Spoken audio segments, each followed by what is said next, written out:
Bandeko na biso bazana ou bazolanda peut-être bazana Paris, bazana Belgique, bazana États-Unis, baebi ndengeni mibeko tambolaka na kati mboka. Très bien.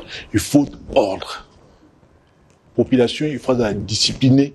Ba tika kolanda bato miso mavondoro, ba tika kolanda bato yo baye pona bomengo mboka na bango. Biso toye pona bomengo mboka na biso. Biso to kenda ba mikili, to vanda kuna, to tina ba mitukawa. Pour ma famille va vivre, pour ma découverte moi ba transport, et ba taxi bis ba nanji ba salongo ya consommateur. Mais na mona ba nanji mo côté ba somba ba mituka, ba otina na Beyrouth ou bien na Syrie. Ça na tonga magasin. Ba magasin on a 100 magasins. Ba mama oyo baza oteka lelo ba balabala Itaga, Ouagadougou, Kato, de l'école, des marais, ainsi de suite. Bokassa, bazayi na kati ya zando. Ozo place mabe koti, bazayi na kati ya zando. Ba bengana bango, ba mali banda. Place bango ba noko teka. Asan atongi ba magasin. Tant ba mama oyo, ba mili banda. Bazo teka na balabala. Ba mama msupe ya ba commune mususu. Nzinga ba oh. Mais kuna bazo teka na nzela na babala. Bisope to kende article 15 débrouillez-vous pour nos vivres. Bango pe. Au fur et à mesure ba mama bazo kota na zandu. Bazo teka na balabala. Nzinga ya zandu. Bato ba kuma teka nzinga na ya zandu. Tout ya zandu. Na makati ya balabala na baza ebele koleka. Bato batika na zando. Ce qui fait que le lot, na kata zando bato batika parce que muke bato bazo teka na banda ya zando, baza ebeli koleka o baza. Ba prédécesseur no baza ibando. Donc tout ça a été abandonné. Moto atraka libenganae atala na poko tanga ozonga tangi shikonae atangi mosolonae et puis à sepeli aller ici aller yena bananae. Mais le plus important pour nous entre Zando na balabala ngana poni balabala parce que balabala ceux qui ont balabala té ils ont passé ngana rolo bano voilà na kota la mer ngana na lemba na za kozonga na nzela na cette crise ils ont malaria ils ont hypertension il faut manga puis na hôpital mais nzela ni rozwa pona kuma na hôpital faut nzela za polele. Très bien. So nzela za polele te na kufa nzela. Bono le bien so. Bana classe. Ba okene classe nzela. Ba tout ba bana tout autour azando na ba souffra moyen na banjo landa ibne balbagyo. Nzela ezali plus important que zando. Zando to rosala na biso. Urgence. Il faut que passe aux ans. Urgence ya bobuka zando utiwa. Mais yoka ba balabala. Ba balabala. Nyonso wana. Et comment fermer Bokassa, balabala lokola Bokassa. Fermer pour Nazando. Batana oteka na kati. Et puis bato ba osama kelele mingi na wana olubake. Ezali bato ba oteka nzinga ya Zando. Bango de basali makelele mingi. Mais o ba oteka na kati ya Zando baza presque pas. Wana san mutazwa ba. Mais makelele nyonso yo ozo kama Zando. Parce que Hassan, les Libanais Hassan, a tambusi mbongo, ko corrompre batou, n'a pas politicien, n'a pas journaliste, n'a pas syndicaliste, n'a pas tout. Coupé ça, on va $10, $20, bah qu'il y a un gouverneur, n'a kati, ya Kinshasa, un Libanais, a corrompre batou, n'a pas politicien, n'a pas syndicaliste, pour n'a pas finga gouverneur. Yo ça on a Liban. Toi tu peux faire ça dans un pays de tout. Yo ça la urgence. Urgence de biso. To kuti Zando. En 1971 temps batongi Zando, ezala qui a 3000 places. 1971 nous sommes autour de 600 000 habitants nakati. Il y a ville à Kinshasa. 600 000, entre 600 et 700 000 habitants. Même pas 1 million d'habitants.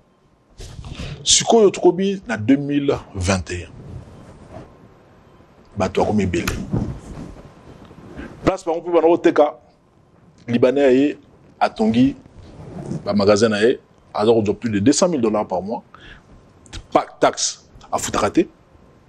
Chaque fin du mois, le type monsieur là, chaque fin du mois, il y a un chaque fin du mois, ça a moi voyage, il y a Tiki Chikon à Zongi. À Congo, papa, chaque fin du mois, il y a un maman, il y a un Totonga Zando Monene. Il y a un projet, il y a 62 000 places. Il y a Etal, maman, nous sommes dans les bandes. Basia ba pilipili. Basia ba pilipili. Maman Toropesa Basia Ndunda. Topesa ngata mo crédit. Et Matissa Mombongo na bango. Bako oteka na. Baza na pouvoir d'achat au Somba. Toropesa ngo crédit parce que ba banque, tout ba banque ici kana président autour dans ce projet monene pour na osali sa ba maman. Ozo sala mall, ils ont le roi mall. Ezali Zando. Centre commercial. Ezali Zando. Zando pena ndenge tobeli la Zando. Zando moderne. Zando moderne na ba parking, na ba banque, na ba nini ba chambre froide tout na kati. Oza moto linga mibeko mingi. Zero na sisa. Nazo sepela tozo pusali ka Zando za la soutien na ngai. Mais yoka na leki na ngai. Naza ko luba yoka kape soki kuluta. Naza ko yoka sina ko tuno pe mituna. Ego sali. Ngana sisi ko luba te. Mituna nazo sa ego sali sopo loba bien. Mais yokati. Yo loba na yo ngala tiki na auto résoute. Na kuti tout ça la Zando monene. Bato ba osalisa biso tout ça la Zando monene. Bango ka ande basali na Côte d'Ivoire. Bango ka ande bazo sala sikoyo. Ba français bango nde pe ba osala na Sénégal. Ba osala Zando 40 000 places. Biso do osala 62 000 places. Ba mama oteka. Biso do ina ba mama na biso na ba yaya na biso. Surtout que na Zando tout le monde ba c'est ba ministre. Attends ba commissaire d'État. C'est ma PDG, président de la République. Alors, il y a aucun exemple de maman. Maman n'a pas moi, c'est mon compte. Papa n'a pas mon compte. Je n'ai pas aucun exemple. Mais là, moi, si mon collègue, il y a un ministre qui n'a pas d'alimentation. Bazate, parce que nous sommes en alimentation. Ma maman n'a pas compris. Pouvoir d'achat et que même l'alimentation des gens qui habitent sauté. Bakolo nango bilimo boyebi. Bakolo sala Zando nango bakena alimentation kosoma ndunda kosoma même mbwengi bakoma kutango na kati alimentation. Tozongisa makamundo ngezalaki to tongi Zando ya monene na bata bikeko kuna na kati. Na bato pilipili na kati. Bato bateka ba wax, bato bateka ba bijoux. Bato bateka madesu tout bango sur la carte pilipili. Dans ce moment-là, pouvoir d'achat na bango osalini et komata. Ba français bato ba ko sepela bato liboso ezaka bango. Ba français ba tonga wenze. Bango mutu ba sali le plan. Ya rotonga marché moderne parce que c'est ce qu'ils ont déjà fait na Côte d'Ivoire ou osala na Sénégal. Budget c'est combien? Construction. Budget, ça tourne autour de 30 millions. Et 30 millions. Ville européenne, ça même pas $1. Mais contrat, vous signez dans le temps. Signé, toi aussi, pas contrat. Vous signez déjà contrat? Oui, déjà. Il y a vrai, vous signez déjà contrat. Bon, on a le gouverneur. Parce que commission outil go sala récemment tikanga la tuna mituna on dit ba kiteke na yeba ngamba commission na yebi véritable commission vous avez la commission a plus de 12 personnes 11 ou 12 personnes dans la commission directeur de cabinet n'a participé à la commission a participé à la résolution a participé à la réunion comme tindaki ba résolution commission de boy. Non, il ne faut pas confondre les choses. Tata Mokonzi, Zela na Ipso, Tata Mokonzi Ekolo, Ayaki na ville. Ah, c'est l'Ipso honneur. Oui, que tous les présidents, Ayoki Kolela Bana Kisasa, non, Naya, Nayoka, et puis Naye ba Elonini Zaroleka. Aye, Alobi, M. Hassan, Yu Makamazandu, alors qu'il y a un contrat. Le contrat même, hein, le contrat à M. Hassan, il était question à moderniser Zando. À Tonga parking, à Tonga pavillon, à Tonga pavillon à Tamokote, à Tonga magasin, à Tonga arrêt de bus, abribus, à Tonga. Donc, lui-même, il n'a pas respecté ses engagements contractuels. Il ne les a pas respectés. Il ne nous a pas respectés. Donc, Tata Mokonzi aye à l'obino voilà Makambwana gouverneur Tonga Zambla Sika. Magasin wana il faut qu'on boucle. C'est ce que nous avons fait depuis hier de boucler le magasin. Commission de balingalité. Commission. Nenge boyoka na kina commission. Non. Zando bokubuka siko ete. Parce que na kati commission. Et ça n'a pas point. Non. Korbade te. Yoza intellectuel. Na zana document commission. Ngana kota na commission mokote. Makambo. Oyo tata mokonzi a décidé ki. Ya kotonga zando, ça n'a rien à voir na commission. Commission ezali pour évaluer contrat ya monsieur Hassan. Ouf. C'est l'orientation du président de la République, c'est ça. Évaluer le contrat de M. Hassan. Ceux qui ont PC, c'est comme Soussou, avec nos salles à Zando, avec nos salles à business, mais ils sont dans Zando. Pour évaluer qu'est-ce qu'il n'a pas fait, qu'est-ce qu'il a fait. Qu'est-ce qu'il lui reste à faire. Namboko yoyo intellectuels. Tu oublies que pour cause d'utilité publique, l'État a correctionné même pas qu'on a bien ouvert. Si. Alors. Mais avant de miser, voilà. Alors, où est le problème? Donc, évaluer, c'est ça. Dans ce cadre-là, le président de la République a demandé au Tala, et le Ronini, et Zangi, na contrat nae, pour Atala, ce qui y est, à au devoir Bisso, ou bien Bisso, tout au devoir. Mais, pour Nazando, nous devons aller de l'avant. Totonga Zando, nous avons Sika, Oyo Batunyon, 62 000 places. Bamama, pour la bonheur, il y a Bakinois et puis la République démocratique du Congo. Bazwa, et Sika Nabango, il y a Oteka. Au modèle Bazwa Oteka, Bakamati Maputa, Batandi, le Kola Mbindo, le Kola Bosoto, le Kola Foul, Batekaka, Ezali Sony, Passi, Pemamiki. Tokomi Pena Nasuka. Tokomi Nasuka, Congolais, Chinois. 62 000 places, mon coca. Voilà. Alors, on sait dans le sous-sous. Très bien. Batou, Bakinois, va comprendre. Baye Baké, tout du chance au Kamamboka. Ba projection, on a la sali. Surtout, il y a 5 ans. Banzele a Sika et Salamité. C'est-à-dire que si tu n'as pas de son barotion, nous attend. Tikanayo. Tikanayo, donc tu n'as pas de son. Bamituka, écoute, la micro, ça, tu es où tu as maté des heures. Et où alors, tu as un niveau moko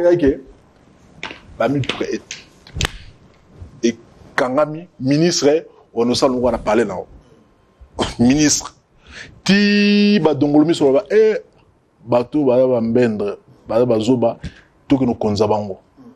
Bayi aller, nous konzabiso, puis batie ordre. Nous sommes à Tambo. Tout ça la keba. 62 000 places pour tes Congolais. Makamnazo bana. Et là, mon tout, donc, ceux qui ne sont attention, bah, dongoromisu. Yo kanam, bateau, bah, niveau. Même mutu comme étant mon il faut que nous conservons. Alors, biso ordre, biso moko, to comme que nous sala et pas 12 mois. Donc, une année, ça 12 mois. Tokomi na suka. Kasi motuna ya suka ya mwana za kotuna yo. Ata ko molimo kotuna makambo yumbi ezaki mwa mingi kasi na kotuna ngai te po bakino mso mona barapela ka mingi. Kinshasa n'est pas yumbi na ebite baloba ngo pona ni.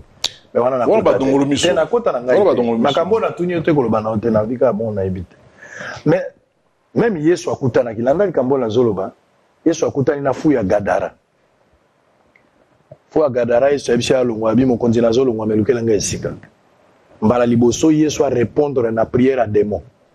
Abina yo kyolingina sani abiti nanga tana bangulu pe atie na bangulu. Ce qui Yesu ayoka ki lo sambo ya démon, c'est que yo faut yoka mama Zando. Absolument. 30 000 personnes, 20 000, ça dépend à chiffre au Pesabiso. Oche bango wapi. Voilà, obi ke tout na moura bien. Ah, c'est quoi c'est peli.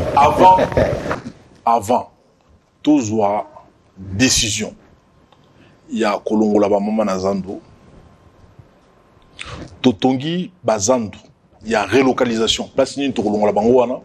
To ke locha bango iska mususu. En attendant totonga Zando ya monene.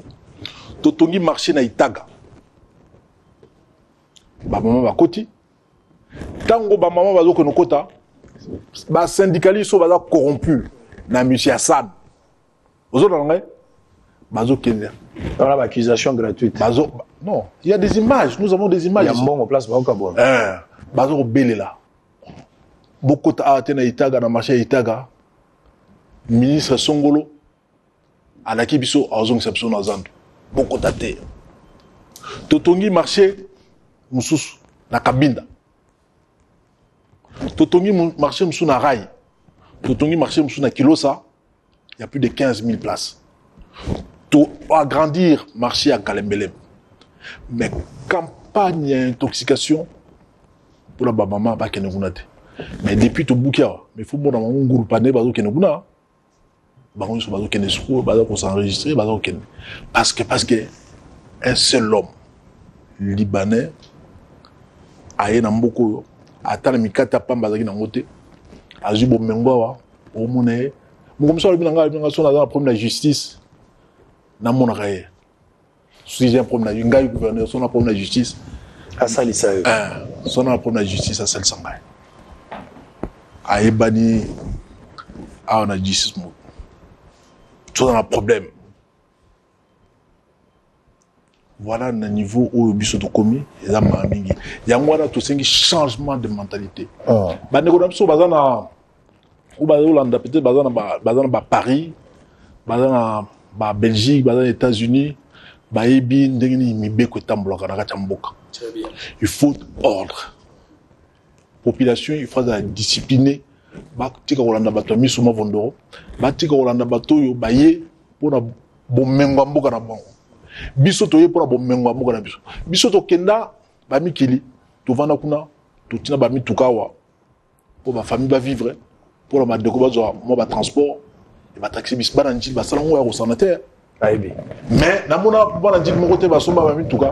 Ba otina na Beyrouth ou bien na Syrie. Et ça maintenant là. Et ça matin. Mais ba kolomboka souvent dit et c'est canyon sur Rosale et ça OK exil. Là ba mindel ba on va des salaires de l'exil et ta mère.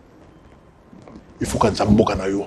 Place outil opération motema na yo et betaka. Exactement. Alors biso banso bana kisasa biso so bana Congo il faut tout tia maile na biso makanisite biso pour na mboka na biso. Très bien. Tokomi na suka. Okomona ba communauté ebele. Biso to ali peuple moko hospitalier. To na boboto mingi to ya mababa. Mais ba pa na tamba ya rapper. Bazar ba mutualité le bango bazar. Ba kutana entre bango. Il faut pas respecter ba salisanaka. Donc ceux qui moninga dans la commerce a kweyi. Comment il faut pas soutenir. Très bien. So bazar la banque, la seule banque la bango. Bato ba qui font la compte wana ba congolais bazar na kati. Mais bato ba privilège. Ils ba ndeko na bango bazar na kati ba commerce. Donc merci beaucoup. Donc nous devons nous organiser. Moi je déplore Kulu Trangaye Kindwelo. Atunaka na bi. Tu étais le seul Congolais. Waza ina kata banque. Waza ina banque. Or c'est ça banamboka ba ko ba crédit ba ko ça. O kabati banque wana o teki yango e pa ba Nigeria. C'est dit bon mais on a biso son kita na biso so na kata kisasa. Moi ba chiko na biso to zo na gauche à droite. Nyonso va nous sur na Nigeria. Très bien. Et ça passe donc biso nous devons nous organiser. Nous ne sommes pas organisés. Et dans la association et dans la balisanga, il y a un quartier d'osalité. Vous avez vaccin? Hein? Vous avez vaccin? Vaccin dans les bandits. Ceux qui bandit, ils ont bandit. Ceux qui bandits, en tout cas, dans les Mutaliboso. Ceux qui vaccin bandits.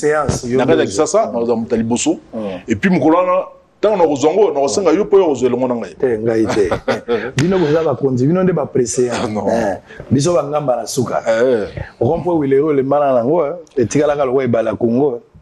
On peut dire na bandi que tango biso to inondation exactement makasi na bandi inondation za rapina souter inondation za souter mais ka zandu mo c'est yonde na bazandu zela tokuta rompo wileri inondation wala le belanga ota na mona ota na émission mo bino en tout cas depuis gouverneur Ngobilaye inondation ya rompo wileri ezaka susu ozana buguma sonoro aussi ki wat tona makamuni na lobaki pona yo na lobi boye na sala ki descente na yi na lobi boye leki na ngai obi na ninga mingi ape na ningi yo mingi ko to na ngai mais depuis au sala émission on a monté lobi que nous voilà avant gouverneur Ngobiaya limité ezaki mbindo tout moni est comme propre centre ville ezaka mbindo le lot au monde bopeto comme okota moto commission le kwanga kamwa minda zate mais sikoyo bonne année ba élimination est raté moi que non on a bonne année baza ko sepela baza ko vivre magie à Noël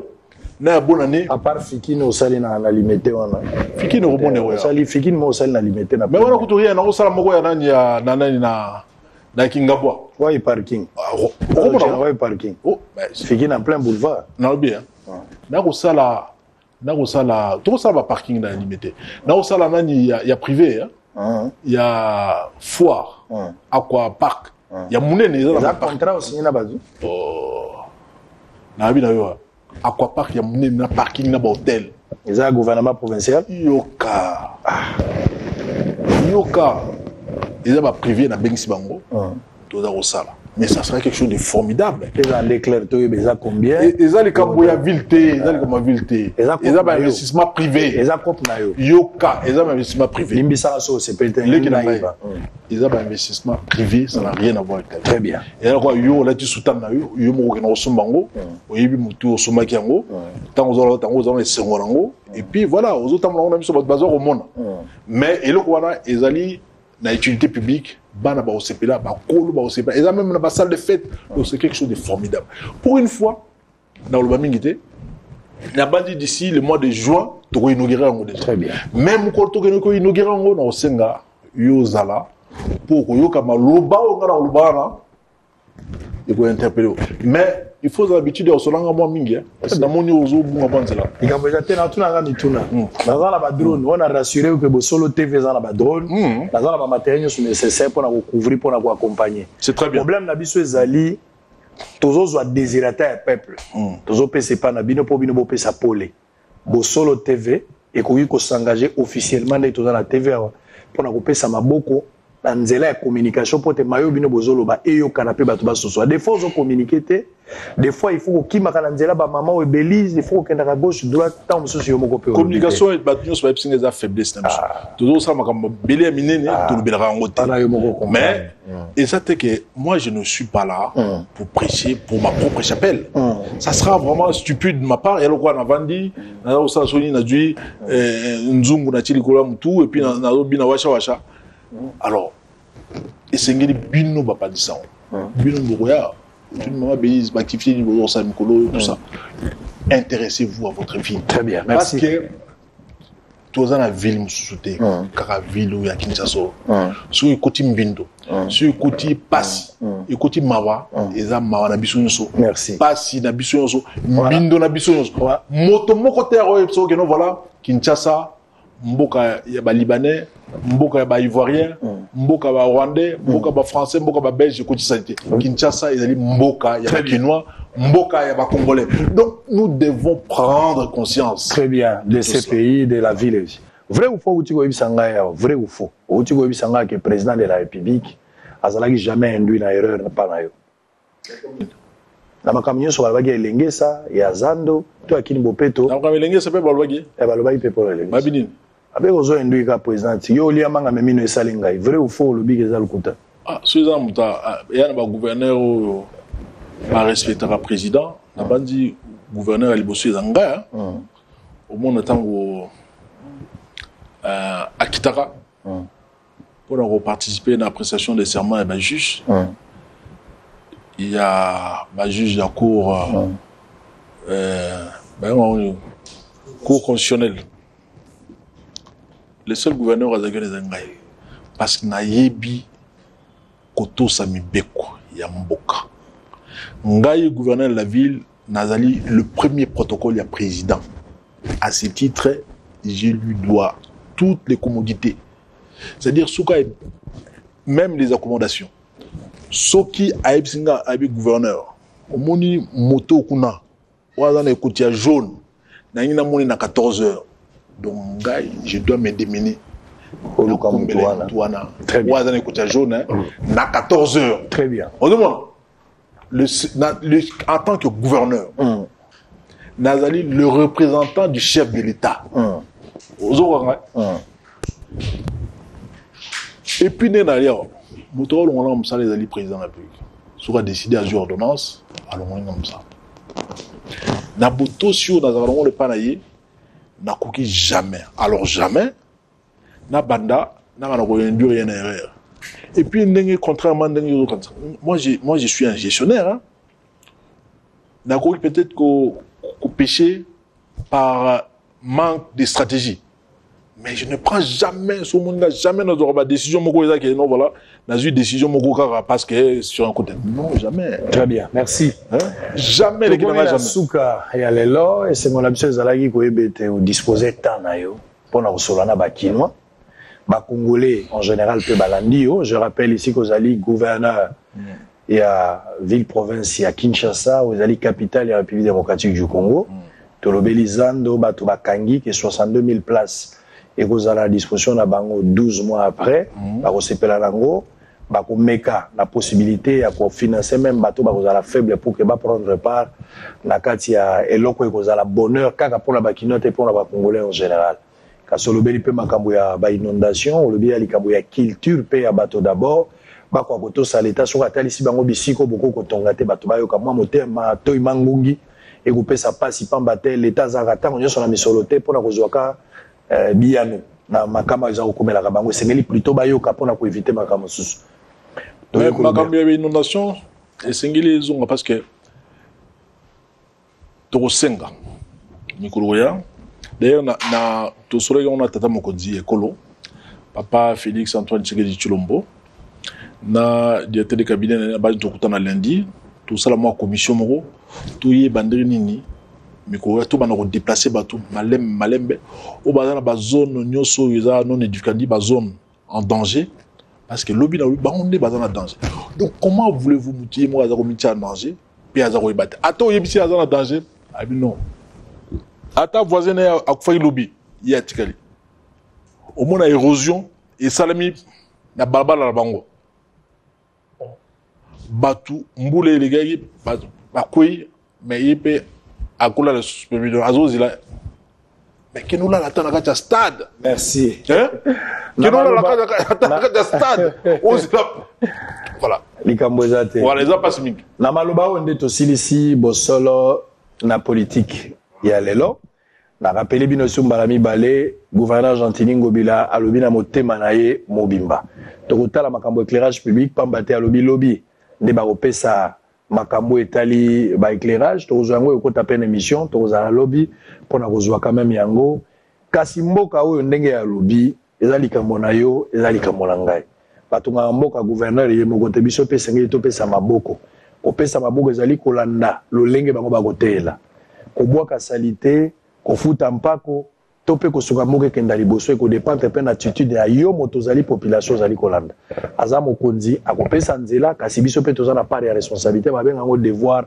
na obligation loba malamu pona kisasa kanisa malamu pona kisasa bundela pe kisasa yango na kofuta kampako kotosaka pe mobeko ya leta lokola balobeli biso likambo azando esaka yer moko pe pasi soki moboti alobi na yo bobi manandako nazopa msandako soko bandako tala TV ko silika kastango ko zongo moni ndako mwa propre okoka matamoninga no lobi pa na biso yango e kosala mwa pasi toka ngana no motema inane bana bakobotama tokoyeba ya solo pona minute eloka kozonga simea te zando si babuki soko zondi mate ba image yango ezoleka zando si babuki siko totala tango biloko ekobela est-ce que biloko yango ekozala malamu ndenge tata lobaki to ekozala lokuta tosukisi awa to pesa moi exemple moi muke pour suki ça bobi na bandako na biso yoso tata bali mama bana bazana nte babutima na liboso babutima na mibale bandeko musupe oti na mboka baye